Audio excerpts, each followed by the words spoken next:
If you don't know anything about me personally, so I grew up in southwestern Ohio, pretty much the other side of the state in Middletown, Ohio. And my mama and papa, that's what I called my grandparents, they came to Middletown, Ohio from southeastern Kentucky coal country.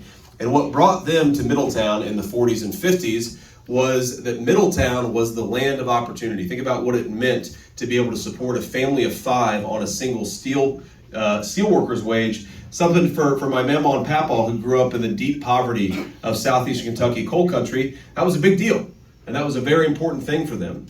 And the reason that was possible, the reason it was possible for Papa to support his family in that way, if you think about it, is because the United States had become the most powerful industrial and manufacturing economy the world had ever seen. It was something we were all proud of, that we made things in America. We made it with American hands. We made it with American workers.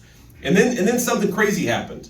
Our leaders decided to make a trade, and Charlie and I have talked a lot about this. They didn't really tell us they were making this trade, but the trade they decided to make is that we would get a bunch of cheap plastic garbage from China, from Mexico, from a number of other countries, and in exchange, we would lose a lot of middle-class manufacturing jobs, not just in Middletown, of course, but in Summit County, in Toledo, in Youngstown, all across the state of Ohio and all across the country. And I say cheap plastic garbage, I'm probably going to have to change that because it's not even cheap anymore. Thanks to Joe Biden's inflation policies, we've got the plastic garbage, but it costs a lot more than it used to. So we lost everything that they said that we would get out of this trade.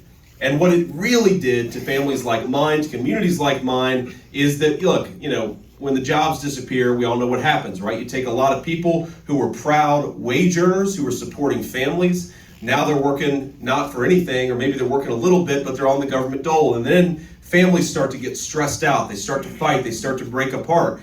And then you have the families dissolving. And then for a lot of families, not all, of course, but for a lot of families, the drugs start to move in. And that is a story that has replayed itself all over the country, and especially in communities like mine in the state of Ohio. And we got to play a different game. We got to do something different.